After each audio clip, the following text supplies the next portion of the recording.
Desire, I had thought, was a flame that could be controlled. But Richard Holloway arrived like a poisonous gust of wind, fanning the smoldering embers within me into a raging fire. In that moment, I only saw the alluring light, unaware that I was nearing an abyss. If only I could have seen through that enigmatic smile, seen the terrible price that Mark and I would pay for a moment of straying. Hi everyone, welcome to Revenge Echo. Let's get started. I clearly remember the first time I met Richard Holloway. I was just a young woman then, naive to the complexities of married life, and especially to the pitfalls of desire. Richard was unlike any man I had ever met. He possessed a mysterious allure, as if every word and gesture held a hidden meaning, an undeniable power. He was a man of class who didn't need to try to impress. A single glance, a slight smile, was enough to make others feel insignificant in his presence. Mark, my husband, though intelligent and ambitious, could never evoke that feeling in me. Mark was a good-natured man, but his confidence could never match his father's. That was something I recognized from the very beginning. Richard was like a living statue, sculpted by the years. His children, including Mark, hadn't inherited that formidable presence. And I, knowing I shouldn't, was drawn to that dark light. I tried not to think about him, but every time he looked at me, I felt a strange sensation, as if something within me was rebelling against itself. The relationship between Richard and me wasn't a sudden explosion. It began with fleeting moments, stolen glances, gentle touches. Every time Richard stood near me, I could feel his breath, his skin, and the tension in the air. But Mark never noticed anything amiss. He was too busy with work, with life, and with things I couldn't share. Despite knowing I was treading a dangerous path, I couldn't stop. I found myself sinking deeper into Richard's allure, and increasingly, I felt unable to resist him. That feeling made me unable to stop, like an addiction I had created for myself. I still remember the first time he called my name. At that moment, there were no lies, only a truth between us that I couldn't deny. "You are beautiful," he said, and I knew I had crossed a point of no return. Things never start clearly. That's how mistakes always begin, gradually, gently like a breeze passing through, unnoticed until it has swept everything away. I remember very clearly the first time I sensed something unusual in the air, the time Richard lingered too long when looking at me, the time his hand inadvertently brushed against my back as he passed by, seemingly accidental, but leaving me flustered. And then there was that look, not seductive, but something strange, a silent challenge, a smoldering curiosity in his eyes. But I didn't stop. I allowed that curiosity to consume me, even though I knew it was wrong, impossible. Sometimes, we find reasons to do things that deep down we know are wrong. That's why I couldn't stop thinking about Richard. Because I knew I shouldn't, but I wanted to try, to feel if there was something special behind that look. In reality, when I questioned myself, I realized I had already placed myself in a game with no way out. Richard was unlike any man I had met. He didn't need to try to display his strength or power, it was instinctual. The way he sat, the way he treated others, all reflected one thing: he could do anything without saying a word. And then I realized I was drawn to that unattainable quality. In the following days, I began to see clearer signals, an excessive attentiveness, a gaze that lingered too long, an invisible clinging that I couldn't detach myself from. The moment Richard stood close to me in the kitchen, his breath swirling around my ear like a silent whisper. I couldn't turn back, even though I knew I was falling into a deadly game. And then, one night Mark was away on business, and I couldn't stop myself. Richard came to my room without a word of warning, and I didn't resist. We didn't say anything. We were just two lost souls, reaching for each other in silence as if there were no other choice. That feeling of being lost, the feeling that we both knew we were wrong, but couldn't escape it. And then everything started to crumble. Just a moment, a fleeting glance, and I knew Mark had realized. He didn't say anything, but I felt the change in the way he looked at me. He began to be more sensitive to everything around him, noticing small changes that he had never paid attention to before. He started asking questions not to find answers, but just to test me, to see if I would confess the truth. Mark wasn't naive. He had lived in the shadow of emotional neglect from his father, but he had also learned to recognize the signs of deception. He wasn't a fool. The lingering looks I gave Richard when he was around, the excessive gestures when we were together in the house, all of it was noticed by him. He started asking me, "Is there something you're hiding from me?" At that moment, I knew there was no escaping the truth, but I still tried. I lied, and I thought I could get away with it. But the truth is, I couldn't. The lies began to pile up like stones, weighing heavily on my shoulders, making it hard for me to breathe. But I remained silent. I continued to maintain my facade, even though inside me, every fragment of the truth was beginning to fall apart. I could feel the tension every time we sat down for dinner together. Mark and Richard were like two different worlds, one seeking understanding, the other with no desire to reveal too much. And I was just the one in the middle, trying to hide what had happened. I began to live in fear, not because I was afraid of Mark finding out, but because I was afraid of myself. I was afraid that one day, everything would break apart and I wouldn't be able to fix it. When Mark asked me if I still loved him, I could only smile and say, "I love you." I knew it was a lie that I couldn't escape, but I had no choice. I couldn't confess to him that I had betrayed him, that in that moment I was no longer his wife. But I also couldn't stop. Every time Richard touched me, I felt like I was hurtling down a bottomless slope. And I continued like that, not daring to face myself, not daring to face the truth that I had lost everything. But Mark wasn't stupid. He saw everything.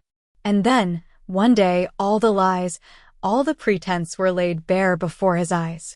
That moment, when the bedroom door opened and Mark stood right there, was not quick or easy. Everything seemed to freeze in space. I couldn't immediately grasp the reality. Time seemed to stretch endlessly. Mark's gaze wasn't one of pain or anger, but of an inexplicable emptiness. He stood there, not like a wronged husband, but like an animal exposed in a trap, unable to resist, unable to evade. That feeling was strange. I had braced myself for anger, for bitter questions, for accusations screaming in the darkness. But no, Mark didn't do that. He just stood there, enveloped in silence, a look as if he were staring at a complete stranger. And I, in that moment, felt that I was no longer his wife, but just a faded image of the past. All he could see was the betrayal I had committed. Everything, love and forgiveness, no longer existed in those eyes. I wanted to say something. To explain, to say that this wasn't what I really wanted, that I had lost my way, that I didn't know what I was doing. But those words caught in my throat. I couldn't utter a single syllable. The silence, a deadly silence, thick and heavy on everything, space, time, and my heart. Everything seemed to shatter. Every word I thought of became meaningless, like waves crashing against rocks, unable to reach the shore. Mark still said nothing. He just stood there, looking at me as if he were looking at a stranger, someone he no longer recognized. What I felt in his eyes wasn't suffering, but the horror of someone betrayed, someone who had trusted completely in another, now seeing everything collapse in an irrecoverable moment. Perhaps he didn't cry because he had no more strength to cry. Perhaps he didn't scream because he knew that any scream would be meaningless. I looked into his eyes and realized something I hadn't wanted to face. The betrayal I had committed was irreparable, unsalvageable. This relationship was completely broken. I was no longer his wife. No longer the person he loved. I had destroyed everything myself, and now, nothing could restore our wholeness.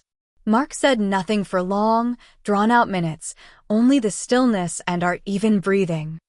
I felt my body trembling, not from fear, but from a deep emptiness, a feeling that nothing was left in me anymore. When he opened his mouth, I was prepared for anything, but what he said completely surprised me. "You don't need to explain." I know. That was it. No accusation, no anger, no pleading. Just the acknowledgement that I had broken something irreparable, and he would never forget it. Mark didn't need to know every detail. Didn't need to understand the reasons. He only knew one thing. I had betrayed him, and that was unchangeable. Everything we had, everything we had built over the years, was now ruined by this betrayal. I looked at him, and in my eyes, I saw a deadly silence similar to the one in his. Not because I didn't love him anymore, but because I knew that this love was now worthless. When trust is broken, nothing can replace it. I felt like an outsider, as if I were witnessing myself from a different perspective, someone who could no longer save herself.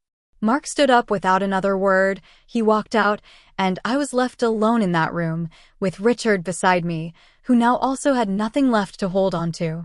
Although initially we thought we could control everything. But now, after all this, we had nothing left.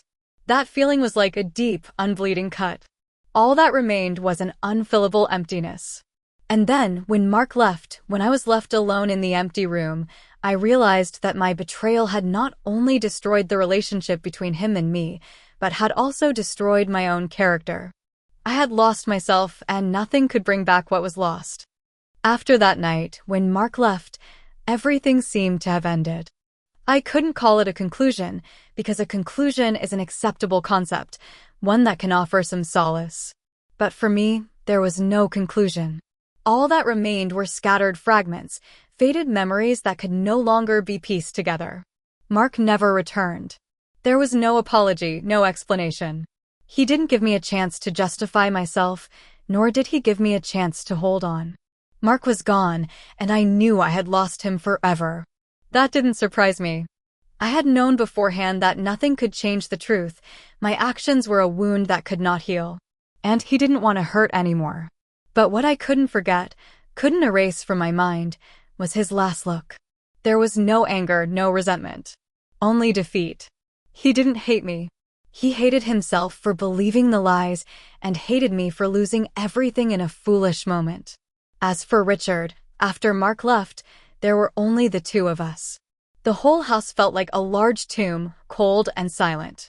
We didn't say a word to each other about what had happened. We didn't need to anymore.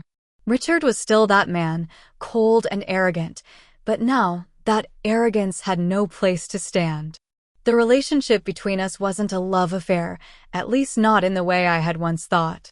It was just clinging to something old and unsalvageable. We didn't love each other. We were just living in a dangerous game that we both knew no one would win. Richard tried to keep me.